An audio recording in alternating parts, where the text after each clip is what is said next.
All right, so we've been working on a better way to build forms in Meteor as one of the projects that's going on right now. And so this is super bleeding edge, as in we kind of started working on it last week. So it's totally very early, very bleeding edge. Just wanted to show it today to give a sense of the direction that this might go, and also to maybe get feedback, because I know a lot of people have built their own forms packages. And I'd love to see how this works with the code that you've already built and the patterns you already like. So thinking about the requirement we have for a forms package in core, here's the general slate of things we have. First of all, the main goal here is forms are just a little too hard to build right now, or maybe a lot too hard to build. Certainly they're not as easy as the rest of Meteor, because you're going to be manually moving information out of the database into the form fields, probably, and you're going to be manually moving the information out of the form back into the database or into your method call or something like that, probably using DOM manipulation functions. I often use jQuery when I've done this in the past couple months. We could do better than that. So it should be very easy to quickly, as easy as some of the other examples of screencasts we have, to put together a form and bind the fields in the form to attributes and objects in the database, or to a method call. So you should be able to have some fields that you edit that then, when you press save or submit, turns into a method call onto the server. So it shouldn't just be bidirectional bindings to database fields. It should also support just collecting information more generally, so you could do any kind of method call with it. And this should all work through something that doesn't require you to get into the nitty-gritty of $ selector .val, getting and setting things by imperatively manipulating the DOM. And there's a set of workflow around forms. It's very common. That's almost boilerplate in any tool set, that involves first populating the field with data from the database when it first comes onto the screen, and then having some sort of set of validators that declare on the form at some point in the form lifecycle, maybe continuously, maybe only when you press save, checking the current values in those fields, and then running the validation rules. And then if the validation rules don't pass, putting up some sort of error field, probably some kind of error message, but probably also adding some CSS classes to the offending elements, so they show up in red, or they get messages next to those particular fields. And then finally saving the field.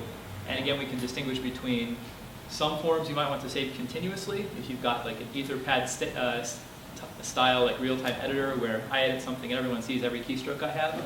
But probably more common in most apps is forms where you save when you press the save button rather than continuously. So we want to support both of those use cases. Our form system should be extensible as far as the types of data it supports. So this shouldn't be hard-coded to an idea of, oh, an input element is a literal HTML input element. It should support things like date pickers or other kinds of widgets. You should be able to have any kind of widget that you drop in to edit each field of the form, rather than have it be tied to the native DOM elements. If you want to make your checkboxes out of images and HTML and DOM elements for some reason, instead of using a native checkbox, you should be able to do that. So that's what I mean by extensible. You should be able to drop in other ways of editing a value and have those be first class. It should be reusable. So there are some widgets or some components that show up in many, many applications.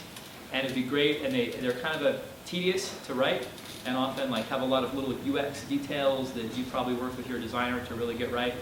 And it'd be great if we could put those things into smart packages so you could drop them into any project. And the classic example of this for me is a type-ahead search box. I want to be able to type, and as I'm typing, I see that box drops down with the partial completions, with the search match highlighted.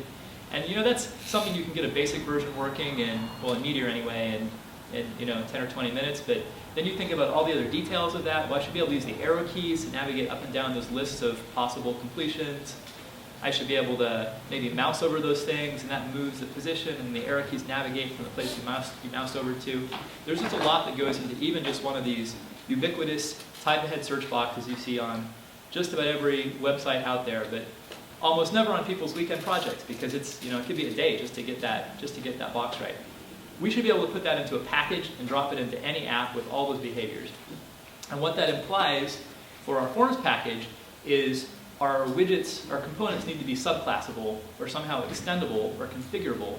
So I can drop in, oh, here's my function for getting the search results, or here's like some parameters or some functions that I'm going to pass into this component. And They should also be customizable. So this is something we see right now with Accounts UI with like the login widgets we have. You know, if you want our style, then great, it's right there. If you want to make your own style, you want to make it match the look of your site, then, well, I guess you're going to use Accounts UI unstyled and have to redo all the markup, you know, or all the styling from scratch. It'd be a lot better if you could override particular parts of the styling in these widgets, and that's especially important for pretty large chunky components like these login buttons that maybe complete flows all by themselves, and also for things like a type ahead search box where, you know, the widget probably doesn't know how to render each of those search results. It probably wants to run some kind of template you give it to render each of the rows of the suggested completions. So those are the requirements that we have for this forms package, or this form pattern that we want to put in core, put in the docs, and make a suggested kind of best practice. But also talking about the general requirements we have for any Meteor feature, I thought this would be a good moment to kind of go through some of our philosophy about feature design or API design. And this is kind of how I think about it. I think other people on the core team have different philosophies, but here's mine. First of all, any feature we add should be pretty intuitive and pretty simple to figure out just by kind of looking at it. So you should be able to muddle through it. Like if you're just trying to get up and running with Meteor really quick, maybe you're really smart, you know another framework really well, like you are a cold-eyed killer ninja, but you just don't have time right now to figure this out, the first thing you try should work. And if not the first thing, the second thing. You should be able to look at the code, kind of change some things, and have it kind of work. So that's good for experts that are in a hurry. It's also good for people that are just getting started, or people that maybe wouldn't have even been able to make an application in the past at all. It should have kind of that PHP nature, right? Where you can try some things that'll work. Without having the PHP nature of like not making, sorry, I'm not going to say anything bad about PHP. One thing that goes into that is there should be the minimum number of concepts behind it, but no fewer, right? So I sometimes, you know, thinking about product design, I think you have kind of a concept budget, like in a product, right? Like Facebook has a couple of concepts. It's got the concept of a profile and a friendship and like a poke and a message. And there's only like, in all of Facebook, this big sprawling site that like hundreds and hundreds of people work on. There's only a handful of concepts you have to understand as a user. And that's for something that people spend hours and hours a day on. So it's always good when you can minimize the number of like sort of new ideas you have to absorb and treat as like separate, like different things in your head. If you can keep that lower, it's better. Because what I always think about is, imagine if I had a 14-year-old like, you know, cousin or like nephew or niece, right? And I'm trying to explain, oh, here's how you do this in Meteor. I want to be able to say, like, you do it this way, and here's why. I don't want to say, you do it this way, and I know that seems kind of strange, but if we learn about the general theory of widgets, widgets are not inheriting from like widget base, and like widget base is really a sibling to like component, and like that's why you have to type this weird thing. Like, 14-year-old Geoff is like, come on, like you really couldn't do any better than that, right? I really have to understand like these 14 different classes in this elaborate like collaboration diagram to understand why I type those words. Like, you should be able to understand why something is the way it is using sort of the minimum number of conceptual relationships possible. I think that's good design. Sometimes it requires like exponentially large amount of work to figure out a way to do that that makes sense, but it's a good aspiration. And sort of the other pole, like both of these first 2 points are about things that are sort of ergonomic, easy to use, but the other pole is it can't get in your way, like if you want to build a great site. If you know exactly what you want and you'd write this, and you'd write it by hand if you weren't using Meteor, and you know exactly how to write it by hand, it has to be something that still makes you more productive rather than less productive. So there always needs to be a way to either turn off all the magic and just get right at like the transistors, or even better, not even turn off the magic, but just the magic is like a better way of using the transistors to start with. So this is something, for example, we thought about a whole lot in the context of the data architecture and in terms of the wire protocol DDP. I'm just going to skip right to a demo. So I'll show you what we've got. I figure if it really is as muddleable as I want it to be, then it should all be pretty obvious what's happening. So, all right, here's my thing. I can type a very simple app. Sorry, hi there. I can type a message and press save, and it shows up in this list of the most recent 5 messages. And you know, there's some little details here, like you notice that when I click save, okay, this field is cleared, right? So in the past, you probably would have done this with, sorry, let me get the code up, different code. So here's all the code for that app, like every single line. Sorry, oh yeah. Who remembers the Emacs thing? Text scale increase. Thank you.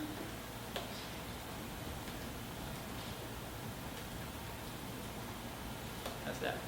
Good.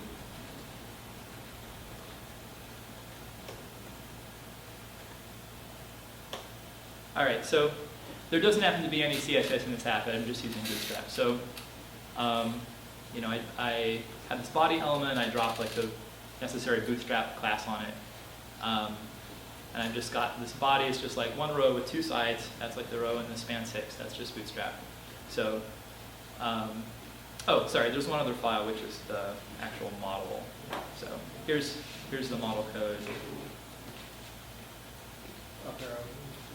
Of course. Thank you, Nick. So this is all the code, right? So I declare a collection called entries, and I have a method called addEntry that I can call that just inserts into the entries table and an item with the current date. So this ability to pass dates cleanly over DDP is something that's in the latest release, thanks to Naomi and Classer, which has been awesome. So then my HTML, to show the most recent entries, I just say like iterate over all the entries with each, and then pull that message field out of the entries. And here's the definition of that query. Just, you know, sort by the, you know, select any entry, sort by when it was posted, and limit it to the top 5. Okay, so that's it. That's enough to get this and have it update automatically as I add things, even if I have like another tab. Oops. Tear this off. You know, all the usual like Meteor like update stuff that you expect is of course working. Okay, so far this is just basic Meteor. So what we're going to do is I'm going to show you how I have set this text input up to work with like no imperative DOM manipulation and just make it all work very easily. So this is a really rough API. It'll probably get a little cleaner before we're done with it. So what I do is I declare a form. So I subclass the form. So I started with meteor.form, which is like the base class. And I call extend. So I'm going to take like the prototypical form and I'm going to customize it to have the stuff that I want on my form. And all I'm doing here is, when the form is saved, what I want to do is, first of all, I want to call that addEntry method on the server, passing the value of the entry field. So I'm able to call this.get, just like I'd call session.get. There's now this set of fields that's local to every form, which is the unsaved information in the form. It's like the current value of all those input fields. And what we're doing is, we're taking that stuff that's in the DOM and we're reflecting it over into JavaScript land by presenting this set of fields that you can manipulate with code. So I can just say, inside my action handler for the form, I can just say this.get, and I've called that form field entry, kind of like the name equals attribute in HTML, kind of an analogy for that. But I have a field called entry. I just have to say this.get entry to get that value so I can send it to the server. And then, well, I want to clear it once I've pressed the button. That's, you know, it feels broken if I don't do that. So I just can say, sorry, this.set entry, just like I would call set on a session object. And I set the entry, and from there all the reactive stuff takes over. And since, as you'll see, that text field is bound to the entry, that text box is bound to the entry field, it just updates. So what we've done is we've replaced imperative DOM manipulation with using jQuery and selectors and value with this very simple this.get, this.set interface to manipulate the data in the form. So we've abstracted out how the form is presented on the screen over here. So we've got these fields in the middle. We've got code that operates on the fields to get and set them in JavaScript land. And then we've got how they're presented over here. And so we have this abstraction that lets your code not be mixed up with the markup about what classes those have and where they are, and even like whether they're presented as a date picker, or a text box, or some other kind of widget. So that's all the code. Is there a reason you're calling a method on the server as opposed to just updating a local collection? No, that would work fine too. The main reason is I wanted to enforce that when is set to the current date. You want the server throwing that? Yeah, so this means that the date on every item will be stamped with the time the server thinks it is when it was created. And then what I can do is, if I want, I can disallow inserts on this collection, and I can be sure that every item is stamped with the date. There are other ways to do that, but this is an easy way. That method is still have some text off the client, so you still get data synchronization. even though that there's an extra layer recursion. Yeah, the client will still estimate the date, and then it'll get corrected with whatever timestamp the server actually had. All right, so then what does the markup look like? So what we've introduced here is this new syntax, pound controller, or it's just a block helper actually, like any other block helper. And this is what's used to attach a controller to a region of the DOM. And so having attached this controller, now I can make a text box. So this is a widget, like this could be date picker or like type ahead search box or something like that. I'm just creating an instance of this widget and calling it entry, binding it to the entry field. And then I also have this widget, just to be cute, I have this save button widget that I can just drop in, and which calls the save function on the form. And you can kind of see how you might even style these things independently. If you have a really fancy save button, if you have a really fancy text box, you could subclass these things. And I'll show that in a second, actually. So this is it. And like the final syntax will probably look more like invoking a partial, invoking a template rather than triple stash. That's just like kind of some scaffolding for the development, prototyping actually. And maybe we'll change this to be form instead of controller, which is a little bit easier for people to understand. None of this is really final. But this is, so, and to go in a little bit more abstract here, the idea is right now, Meteor has this idea of template instances, which are these, for any given template, you can talk about, you can have a created handler and a rendered handler and it went off the screen handler, all of which get the state associated with them. So you can, the created is like the constructor for a template. Then rendered is called every time it's re-rendered, and then you have a finalizer that you can call like tear down any timers or whatever when it goes away. So the big idea behind controllers ultimately is to, just to get abstract for a second for people like that kind of stuff, it's to decouple those template instances from templates, turn them into a state object that you can attach anywhere with this pound controller syntax, and be able to let you set the base class on, let you set the prototype. So now, a lot of people, if you look inside a lot of people's apps, there's codes where on template instances you're like copying a bunch of like methods into them or something. You're basically trying to inherit from an object. So basically this is a way that you can, your template instances can inherit from some kind of a base class, and you can use them anywhere, not just on template boundaries. So that's the big idea about controllers that makes this really simple syntax possible, which is ultimately driven by, again, just to be kind of theoretical for a second. The reason why it's so easy is because we're able to model its inheritance. Okay, enough of that. Let's take a look at how we could make this even better. So I have this idea. So actually, first of all, I'll show you the implementation of text box, and I'll show you the implementation of save button. And I'll even show you the implementation of form, because the idea is these are all not core concepts. They're concepts that could come out of packages that anyone could define. So let's see, where's that go?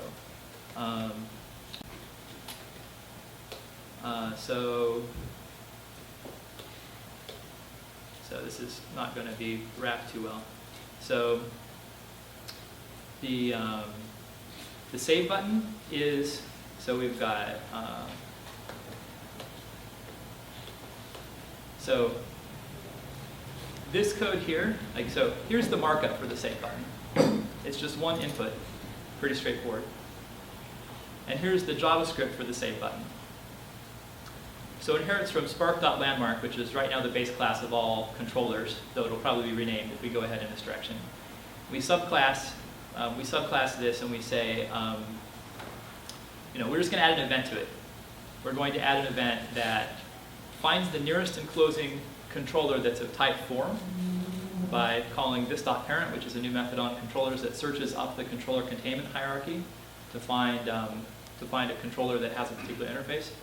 And then, if we didn't find a form that this was inside, we throw an error. Otherwise, we just call save on the form.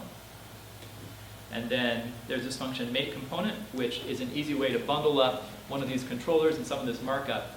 So it's as if this were wrapped in a controller, save button controller block.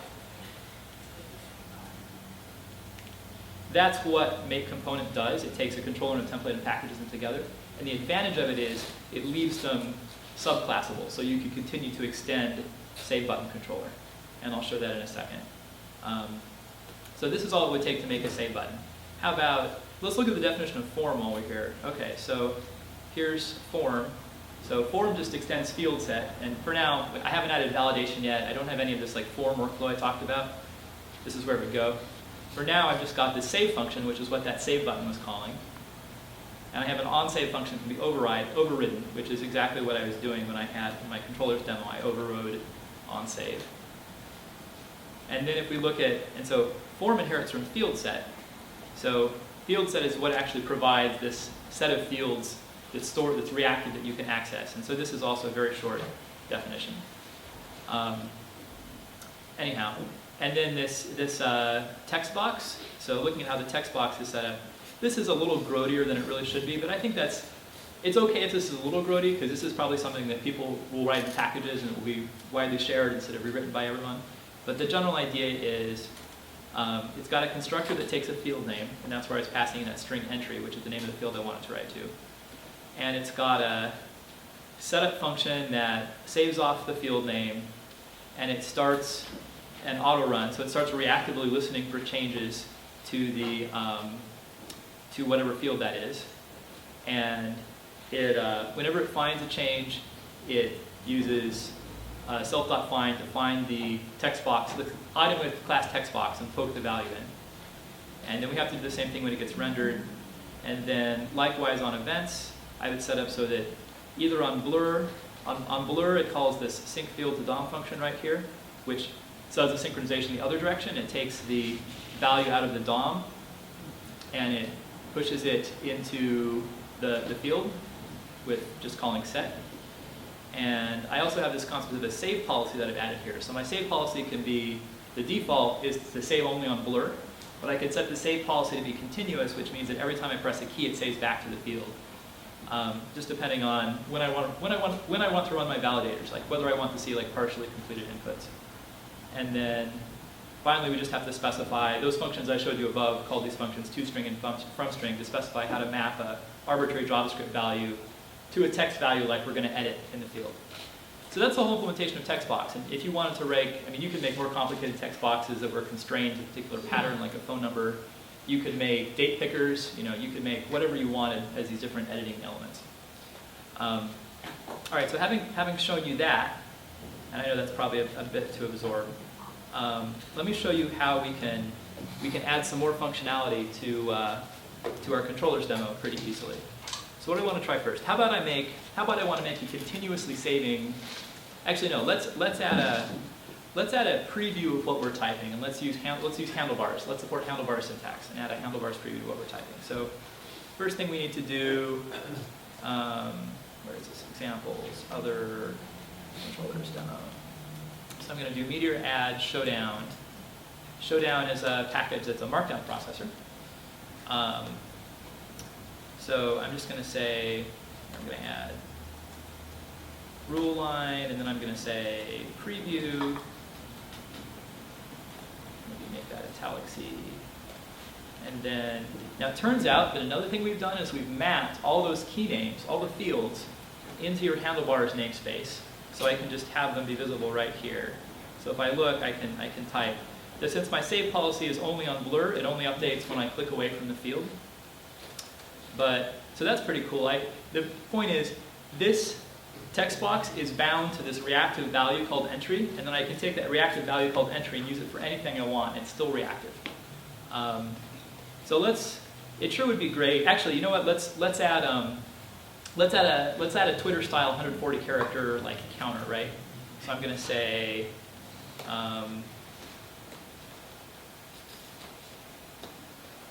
So that lets me insert that thing, but I haven't defined that helper yet, so there's nothing there. So in the past, you would have made a helper for this. In this new model, we have this idea. Where's my code? There we go. Oh, I already had it. We have this idea that handlebars will also search up the controller stack, and any methods you define on your controllers will also be accessible as helpers. It turns out to be really convenient. So I can just, right here, I can say, okay, char's left. Does that provide an answer to the common question about like how do you share helpers between them? This is definitely one great way to share helpers. 140 characters, let's say, minus this dot get entry dot length. And I think at form construction time that's empty, so I have to be like or empty string. Anyway, so hopefully, so now I've got this counter. It only updates when I click away, but I've got my counter. That was like pretty easy, I think. And it's reactive, all that good stuff. It's nicely encapsulated right with the other stuff about this form. But okay, we want to make that text box save continuously though. So as I type, I see that counter change. So to do that, what I'm going to do is I'm going to customize text box. So I'll call it continuously saving text box equals text box dot extend, and I think I called it save policy continuous, something like that. So now I'll just use my shiny new customized text box. What is that? Continuously text box. Saving. Oh, yeah. Thank you. Does it work? No. Saving. Oh, thank you. It's like pair programming, but with more than 2 people. Still no good. Continuously. Okay. I need all the. Okay, so now I've got my continuously saving text box. My preview appears. My counter counts down. You can imagine you could have any kind of policy you want. You could have like save on validate, like only when it looks like a social security number or a phone number does it save, right? You can add any logic you want. These are just your own classes. You can extend them whatever you want. I could make a numeric, a number box, right, that overrides toString and from string that let you edit only numbers, right? Right, I think I promised you Markdown, so that's actually really easy. I just go over to, where is that preview? So I'll just say like,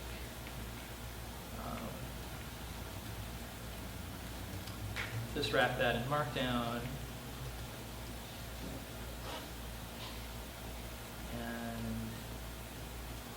And, so, okay, I've got some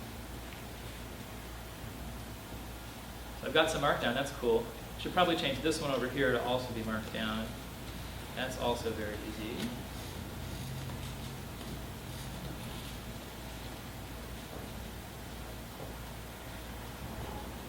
Okay, so that looks pretty good. The one other thing that I would have problems with here is like, okay, so Markdown, if I'm using Markdown, I probably actually want a multi-line text box, not this single-line text box, because like, how am I going to add a subhead of this like head, hi there? So that means that I want that to be a text area instead of an input type equals text. So how can I do that? Let's say that I don't want to rewrite all this logic in text box. Well, I've shown how you can subclass text box and override some configuration or some methods or whatever, like with save policy. And actually, just to dwell on that for a second, let's say you did have that type ahead search box that has like that drop down. Whenever I type, I get an updating list of like possible search results that I can navigate with the arrow keys. If that's what I was making, I'd probably have like I'd probably just say like get search results, function query, right? So I can extend these widgets, these components with anything. I can extend them with arbitrary functions that are going to be run to get my search results, or do particular custom validation, or particular kinds of data conversion, or I could even extend it with pointers to some subtemplates, like in that same scenario of a type in search box, I could have like a result view, which is like template dot my result view, and that's how I could tell this hypothetical like type ahead search widget that I haven't written yet, which views to use for its like little subcomponents. Anyway, but getting back to the present. So this shows how you can extend the controller, but let's say I want to actually replace that markup it's using. So that's simply a matter of saying, I'm going to change this to a continuously saving text area, because that's really what I want. Call that. Just change those both places. I'm just going to save and make sure that I did that right. Okay. I didn't. Where did it go? Oh, I didn't save both files. Okay, sweet. Sorry? Yeah, and you'll notice like it really should be that when I save, all the contents of all those fields is preserved across code push, and this is designed to do that. It's just 10 lines of code that I didn't have time to write earlier today yet. So that's the other ingredient here. So okay, so I want a text area. So that means that, I mean, basically the problem here is, if you remember the definition of text box, the problem is this thing right here that I want to replace. So I can, when I'm overriding my text area, I'll just say like, I'll go over here to my app. I'll add another thing called like continuously saving text area view. I hate long names like that, but it'll do for now. So what? It needs to be a text area with like class text box. And it's part of the contract for a text box, presumably, that it looks for CSS class text box, and that's the element it's gonna manipulate for you. Okay, so I make that, and now I just have to say over here, as I'm subclassing it, template dot. So I just pass in. Oh yeah, this is the template I want you to use, not the one that's built in. Need a view on the end. Text area view. Thank you. V. So hopefully now I have a text area.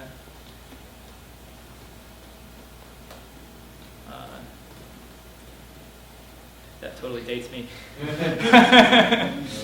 Few people laughing. Yes. Anyway, so obviously a lot more to do here, but I think that this is a pretty solid direction. There's a lot of stuff that needs to be worked on naming. There's a fair amount of stuff that needs to be worked on out in exactly how we're going to namespace a lot of the stuff, because this is also a chance to revisit some of the questions about how templates and helpers are namespaced. We probably won't solve all of that in this pass, but we'll try to make it better. Note one thing that's implicitly happening here, which is, you know, I have mapped, like, when over here I'm saying controller my form, or I'm saying continuously saving text area, you'll notice I never register those as helpers. So kind of one of the modest proposals that's being made here is to unify the namespace of these like top-level handlebar symbols with top-level JavaScript symbols, right? So I actually am allowed to look at my global JavaScript namespace, which would help a lot because then we can use the same mechanism for like exporting and importing symbols to packages to be able to export like these components of templates. But wouldn't we want to be able to inject those dependencies under a lot of circumstances? Wouldn't the render time, like context, often dictate what should that should resolve to? Yeah, the way you would do that is like I would say, let's see, what's a way to make this? I'm going to subclass my. I'm going to make this all like one level deeper again, so I can demonstrate that. Like, I'm going to call this my flexible form. Never done this before. We'll see if it works. But in the case of like testing, for example, it wouldn't be injectable. So you wouldn't be able to, you know, alter what that lookup resolves to. You just have to extend your tested code with a switch. So when you're rendering a form, you want to be able to shim out an arbitrary subcomponent with it. Yeah. So you can do that. There's a couple ways we can support that. The first is if there's no support for it, you can do it just the same way you'd shim any global in JavaScript, right? Like save the old value, poke in your new value, run inside that environment, and then like reverse it when you pop out of it. So in as much as you can shim any function or any class in JavaScript, you can shim this, and which is sort of the reason I like this direction of saying let's not have two separate namespaces that have two separate shimming mechanisms, two separate like visibility rules, like whatever. Let's just have one. I don't know if it's really practical, but the other thing is like, yeah, you know, we could build that in. It's not too hard to like all the code that resolves those lookups is like evaluate in handlebars is evaluate JS in handlebars, which is just like it's like this stuff right here is like the code that does that resolution. So. You know, and then the question is that a global, like is it a global like set of shims that you just push stuff into? But that would be a, 10-line patch to the templating package to support that. So that's a excellent requirement though. But just to make the point I was going to make though, if you wanted to do this flexibly, and I understand this doesn't solve the the testing case where you want to shim things that you wouldn't necessarily want to change in production, and you don't want to have to require everything to have this like switch in it. But just to demonstrate what that would look like, because I'm curious, since I've never tried this, if it will work live coded. So I'm going to say like my flexible form, or is my form.extend, and now I'm going to say flat. But in general, the way you would do it is you'd add another helper that returned which class to use. And then I think this would just work where that would resolve to whatever you said here. Like I could say like text box to use function, return, use the continuous one. Continuously setting text area versus normal text area. And I think you'd probably just change this to text box to use and it would work. Something like that. More interestingly, it could be passed in in the constructor, so I could be like this dot,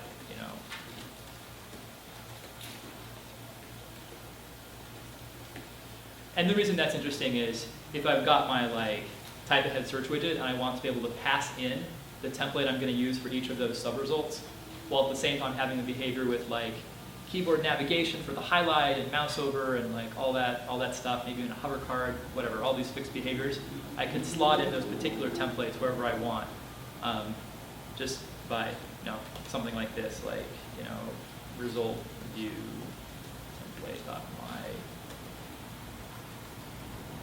result view, something like that. Like I said, all early, but superficially it has kind of that meteor-y, you can muddle through it, but it's also flexible, but it also is like well-founded on object-oriented principles. Other questions? All right, well, code's on GitHub. Hopefully, what's the time frame for release on this? I actually don't know, and the reason for that is this is one of those things you keep in the pot until it's done cooking, but we're really excited to move forward on this and get it out. I think the biggest question on release time frame is this has given us a lot of ideas about how to make the implementation of Spark a little cleaner, and I think we'll do those things separately. I think we'll get like version 1 of this like controller base for forms out, and then do some Spark improvements, and then maybe do version 2 of the controllers. But I don't know, we might find they're so entangled that we also want to do a rev of Spark at the same time. The other thing I would point out is the philosophy here is going to be probably, we're going to add a few additional functions to core, and then everything else will be in a package.